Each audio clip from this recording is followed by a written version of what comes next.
My parents asked me to give $25,000 to my sister for IVF, but their years of betrayal and lies made me cut them off instead. I, 29, female, have an older sister named Schwell, 30 female, who's a big loser in her life. Yet my parents have always favored her like she's their only child. Our entire life, Schwell has been resentful of my existence since she sort of made it up in her head that I was always trying to steal her spotlight. So, she made it her life mission to step on everything I ever enjoyed doing. Our rivalry was not in a normal sibling way. Let me explain. In essence, whenever I delved into mastering a new skill, she felt the need to follow suit. If I learned archery, you could bet that Schwell would show up at school with a bow and arrows, saying how she was interested in archery as well. Whenever I wrote in my diary about having a crush on a guy, she would miraculously start talking to the very same guy the next day and act all flirty with him. If I tried to lose weight by adopting a healthier lifestyle, Schwell would immediately jump on the bandwagon, attempting the same diet and exercise routine. It became a pattern, my personal choices mirrored in her actions. It wasn't just about hobbies and habits, it extended to friendships and social circles. If I befriended someone, Schwell would attempt to integrate herself into the same group, sometimes even going to great lengths to overshadow my presence. The incessant copying began to take a toll on my individuality and sense of self. Despite my frustration, voicing my concerns to my parents proved futile. They would respond by saying things like, "Sisters imitate each other," and it was deemed inappropriate to try to control or gatekeep her interests. It seemed like my parents liked the fact that we were both always competing and kept each other on our toes. But what they failed to understand was that I was struggling to have something just for myself. Although Schwell would consistently keep a close eye on my activities, always trying to one-up me, in reality, this wasn't what I wanted. I didn't want to compete with her, I just wanted to do my own thing in peace. But Schwell would show up, trying to compete with me and unnecessarily create this drama. There was also more praise that followed Schwell ultimately, even if I was the one who had been more interested in the activity. I remember my parents would miss work to attend her recitals, yet they would forget about mine. It's like they thought the world would stop if they missed her important moments, but when it came to mine, it suddenly didn't matter so much. Hence, as you can understand, Schwell reveled in this spotlight. She would take every chance to taunt me about how much our parents loved her more. She would make negative comments towards me under her breath whenever we were around our parents. If I reacted in any way, she would pretend that she had no idea what instigated me. Whenever our parents weren't around, she was a bit more callous and told me how I should just kill myself since no one would bother looking for my body or miss me when I was gone. She would tell me that I should stop trying because I would always come second to her in everything in life.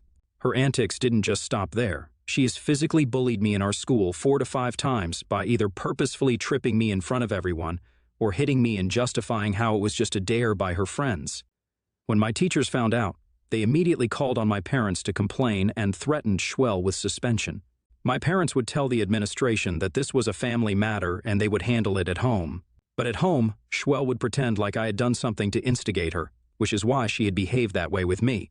She was never once reprimanded by either parent, and if our parents ever questioned her, she would start crying, saying how I was making up everything because I was jealous of her.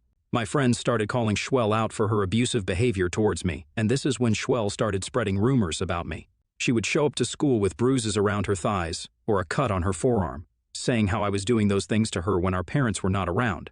Because I was an introvert and didn't like talking about my business with others, it was difficult for me to fight back against her malicious rumors. Schwell would talk to every friend I ever talked with, or the guy I liked, to make them believe her lies. As you can imagine, my high school life was hell, and it continued to be hell even after Schwell graduated high school before me. Because she took a gap year as she wasn't getting admission to any university due to her low grades. When it came time for me to go to college, I got a scholarship so my parents didn't have to spend a single dime for me. This is when I found out my parents were talking to Schwell about how they had saved college funds for both of us, but because I didn't need them anymore, they were happy to spend both of our college funds on her. They told her that she was free to study anything that she wanted. I was furious to hear this, but when I confronted them about it, they told me that it was their money and they wished to help out Schwell since she needed it more than me. I tried to reason with them, saying how they could save my college fund and gift it to me for my business or my marriage, but my parents scoffed, saying that I should learn to take care of myself because they were tired of babying me. I remember crying myself to sleep that night because it was heartbreaking to realize how Schwell would get everything in life while I would be ignored forever. When I moved into my college dorm, I made sure to move everything so I wouldn't have to come back home. My parents didn't even help me move, which by this time wasn't that surprising. When I was at my lowest, I met Fahad, who changed my life. Fahad was a breath of fresh air in the suffocating environment I had left behind. We met during one of the orientation events, and his genuine kindness and warm smile immediately drew me in. As we got to know each other, Fahad became my anchor, providing the stability and support that I had always desperately needed. He listened to my story without judgment and offered a comforting presence. During one of my college breaks, my parents wanted me to come back since they had invited everyone for a Christmas celebration. I didn't want to face my parents alone, so I invited Fahad to go with me, since I thought this would be a good chance for me to introduce him to my family. I informed my parents beforehand that my boyfriend and I would be staying separately and that he would be joining us for dinner. When I arrived for dinner with Fahad, my parents were a bit surprised to see him. For the sake of the story, it's important to mention that my parents are conservative, so they obviously judged my boyfriend's appearance. After I introduced him, I knew this, so I had already informed Fahad about it. Fahad greeted them warmly and even got a bouquet for my mom. This instantly warmed my mother toward him, as she was taken aback by his kindness. The whole night, everyone fawned over Fahad, as he made everyone fall in love with him with intelligent quips. He complimented the food, engaged in polite conversation, and even offered a heartfelt toast to my parents, expressing his gratitude for welcoming him into their home. Some of my cousins came up to me to say how I was lucky to have found such a guy and to ask if he had any younger brothers, which made me laugh. I was happy that everyone loved my boyfriend, yet I could see Schwell's scowling face and her disdain grow bigger and bigger through the night. I noticed her having multiple drinks and engaging in hushed conversations with a few relatives. Schwell's discomfort with Fahad's presence was evident, and I could sense that she was brewing something beneath the surface. During dinner, out of nowhere, Schwell loudly asked me in front of everyone if I was in a serious relationship with Fahad. Her loud remark made everyone turn their attention to us. I nodded my head and, without hesitation, took Fahad's hand and told her that we were, in fact, quite serious. Schwell smirked and insinuated that maybe I needed to settle down with someone who was more aligned with our family's tradition and not an outsider. Her blatant racism was shocking. Some of the guests were taken aback by her bold entitlement. Schwell slightly went on to say how I needed to think about our cultural differences and that, as a member of this family, I should find someone more aligned with our values. I was so pissed hearing this and was about to give her a piece of my mind when Fahad, unfazed by her comments, smiled and informed her that he was as much of an American as everyone else since he was born in this country. He firmly told her how his great-grandparents had come to America and how his family had taught him to respect everyone's cultures and beliefs. I felt insulted by how Fahad had to explain his stance to my family, but seeing how calm he was in handling Schwell's negative comments made me even more sure that he was the right partner for me. As you can imagine, after this awkward conversation, people didn't have a good impression of Schwell, and they didn't appreciate how she had called my boyfriend out in front of everyone else. The rest of the night, Schwell spent alone, drinking from her glass and fuming. After we left back for college, I sent a long message to Schwell saying how I was ashamed of having her as a sister, and that I hoped she would stay away from my life since I never wanted to acknowledge that I was related to her. She sent back a short message saying, "Same here." Since that day, I have had no contact with her at all. Fahad and I went on to graduate college and both have successful careers. Currently, 3 years ago, we got married. I had invited my parents, but not Schwell. No matter how much my mother tried to convince me otherwise, I had decided to have an extravagant wedding. My parents seemed surprised at how nice everything was. My mom looked amazed, and my dad, who usually doesn't talk much, was quiet during the celebration. My parents met Fahad's family and friends. They realized Fahad's family had a lot of money, and the wedding showed it. The difference in wealth between Fahad's family and mine was clear. After the wedding, my parents talked to me. They were surprised by how much money was spent, and Fahad's family's wealth. My mom asked about our finances, and I explained that Fahad and I could afford a nice wedding because we had built a good life together. I reassured them that even though Fahad's family was rich, our marriage was not just about money since I earned quite well too. In retrospect, I can see how this was a big mistake to mention to my parents about our finances. 2 years ago, my parents reached out to me saying they needed my help. They explained that since my dad was retired and they didn't have any savings left, as they had used up everything for renovating their house recently, they wanted me to help them out financially. I was taken aback by their asking since this was unusual of them, but I also have to admit, being the black sheep of the family, it felt good to be needed. They continued to tell me how they would be happy if they could receive $3,000 every month, which would help them pay for various bills around the house and also help pay for their medical expenses as they were getting older. At that time, I had a good job and Fahad and I were doing well financially. We didn't have children, and I was earning a good salary. At that moment, I didn't think much and agreed to help my parents. Like a fool, I felt a sense of responsibility and wanted to support my parents, thinking that they genuinely needed my help. So I started sending them the money. Every month. When Fahad found out about it, he was confused, saying that $3,000 was a big amount for my parents to need every month. But we wanted to be supportive. It became a routine, and I never asked them what they spent the money on. During this time, my relationship with my parents improved considerably. I don't know if they were pretending just to be nice to my face since they wanted me to send them my money, but I thought we were really bonding. I started thinking about how I could forgive them for all their past actions, and we could finally move forward to a better future as a family. 2 weeks ago, out of nowhere, my parents called me multiple times in the middle of my workday. They knew how busy I would be at work, so seeing their multiple missed calls, I thought it was an emergency. I immediately called them back. My dad asked me to come over, saying they needed to talk to me, and I agreed. That evening, when I arrived at my parents' house, tired after work, they seemed quite anxious. I asked them if something was wrong, and they started the conversation by saying how thankful they were for the financial support that they had been receiving from me. I nodded, looking at them, confused. Then my mom began to share some news. She explained that Shwell, who had gotten married 2 years ago, had been facing infertility issues for a very long time. The couple had been struggling a lot, but after a while she had finally gotten pregnant. Unfortunately, it ended in a miscarriage, leaving Shwell traumatized. I sat there stunned, since this was all news to me. I had no idea that she was even married to begin with, let alone that she was trying for children.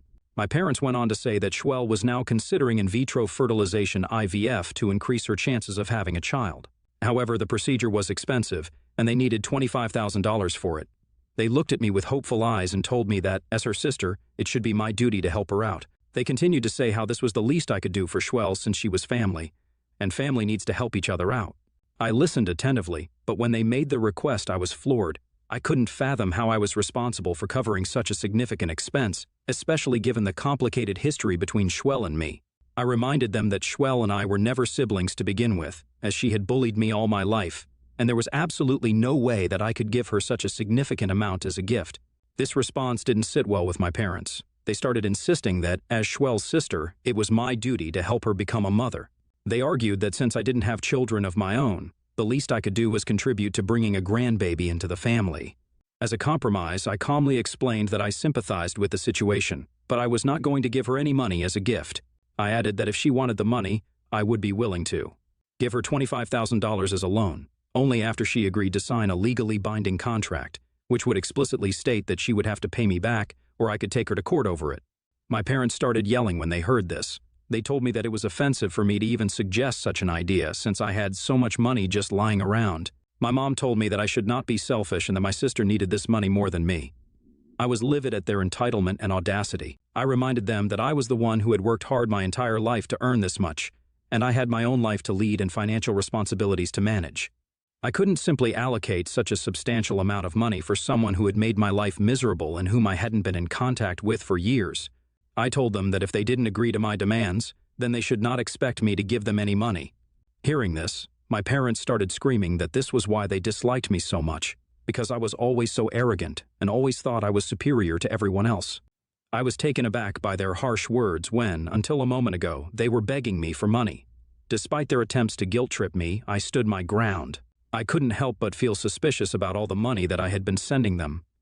I excused myself to use the restroom. I knew I had a very short period of time, so I quietly tiptoed to my parents' room and discovered my dad's phone left on the bedside table, connected to the charger.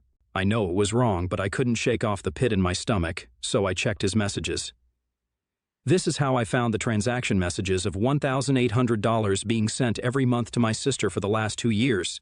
I couldn't believe my eyes as my suspicion was finally confirmed. The betrayal struck me like a cold wind. It wasn't just a financial deceit, it was the fact that they had been dishonest with me, manipulating my emotions for the last 2 years. My heart pounded as I realized the extent of their deception. I went back downstairs to my parents. I didn't even bother hiding how betrayed I was feeling. I straight up asked my parents where they had been spending the $3,000 that I had been sending them every month. My parents looked surprised when I suddenly asked them this question. They stammered, attempting to come up with an explanation. I confronted them about the transactions to my sister, pointing out the regular transfers of $1,800 every month. Their faces turned pale, and for a moment, they were lost for words. In that tense silence, the truth unraveled.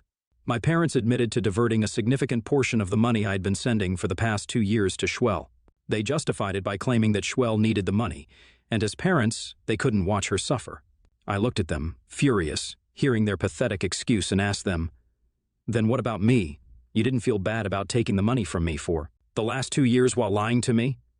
They started to say how Schwell and her husband both had low-paying jobs, but seeing as how I had such an extravagant wedding and a good-paying job to depend on, they thought taking this money from me wouldn't harm me. They continued to say that this was originally Schwell's idea, and they had gone along with it since they thought they were only trying to do what was best for their children. Fueled by a mix of anger and disappointment, I decided I had endured enough. I declared that I would no longer be sending them any money and that I was cutting off all financial ties. My parents, desperate and angry, immediately started to tell me that I just couldn't do that and that I should not abandon my family when they needed my help. I scoffed at them and walked out. Walking away from their home that day, I felt a mix of emotions, anger, sadness, and a profound sense of liberation. As I am writing this, I continue to receive calls from my parents begging me not to do this to them and promising not to send Schwell any more money. If I permanently cut off my parents after how they have betrayed me. Update 1. Thanks for all the wonderful and helpful comments. I won't lie, familial pressure and guilt were getting to me a little because I realized how fortunate I have been to have met such a wonderful husband like Fahad. I feel very emotional knowing that, finally, my childhood stories are being believed. It's been hard for me to talk about, as many believe I'm being disingenuous or overdramatic. So really, thank you all from the bottom of my heart. I have talked to Fahad about everything, and he's extremely disappointed with how my parents have tried to fool me and take money from me for the last 2 years. We have discussed that this is not going to happen again, even if my parents are on their deathbed. Meanwhile, the calls and messages from my parents persist. They alternate between pleading, expressing remorse, and attempting to guilt-trip me into reconsidering my decision. Despite their efforts, I remain resolute in my decision of no contact. Update 2. So, it's been 2 weeks since I last updated. This past weekend, Schwell decided to reach out to me, which was very unexpected since I had no idea she even had my number after all these years. Instead of being even a bit remorseful, she sent me a lengthy message accusing me of being entitled and childish. She expressed how she had hated me all her life, calling me a gold digger who married Fahad just for money. She insisted that I had no right to have so much money just for myself and that, as my family, they had every right to it. In her message, she even wished that she had bullied me more during our childhood so that I would never forget what she was capable of. Reading her words made me feel sick and I started to cry. All my past trauma was resurfacing. I showed the message to Fahad, who was furious. Fahad told me that he had had enough and decided to take matters into his own hands. He created a messenger group with my parents, Schwell, relatives, and cousins. He sent screenshots of Schwell's messages and explained that he had to step in because Schwell and my parents were threatening and pressuring me to continue giving them $3,000. He revealed the lies they had told me for the last 2 years, detailing Schwell's history of bullying me throughout my childhood. As you can imagine, in a matter of a few hours, all hell broke loose. We received immediate responses from relatives expressing disbelief at how low my parents could stoop to try to take advantage of me. Everyone was shocked at how shameless Schwell was for her actions. I also received calls from several of them where I shared with them how my parents had admitted to sending Schwell $1,800 every month from the money I was providing them. Everyone was quite appalled, and as a result, my parents started receiving severe backlash. They reached out to me and asked me to delete the group and unsend the messages. But Fahad told them firmly that he had created this group and that he was done with all their lies. He warned them that the next time they ever came crawling to beg us for money, he would use all his money and power to hire the best lawyers and sue them into oblivion. They got quite nervous hearing this and haven't dared to reach out to me since. Since then, I have heard from my relatives that my parents are extremely embarrassed and even admonish Schwell for the first time for everything she has done to me. They are apparently extremely remorseful after her messages were exposed in the screenshots and realizing that she was, in fact, a bully, just like I had always complained to them about. In my opinion, regardless of how they feel, it's too late for reconciliation. I plan to continue with the no-contact approach and live my life peacefully with my husband. Update 3, I just want to say to all of you that you are absolutely awesome. Thank you so much for your support. If I could, I would respond to each of you individually, but unfortunately, I don't have the finger strength for that. In just a matter of a few days since my last update, I have received support from so many of you. I have to say that Fahad and I are thinking about talking to a therapist who can help me deal with the tough feelings of cutting off my parents and the betrayal by my family. The help and kindness from cousins and relatives are making me feel more sure about my choice. Neither my parents nor Shwell have contacted me, and I know that, after Fahad's warning, it's going to stay that way. As I go on, I really want to take care of myself and think about the good things in my life, like being with Fahad. The road ahead might be hard, but with the right people around me, I believe things will get better. I hope this can be my last update.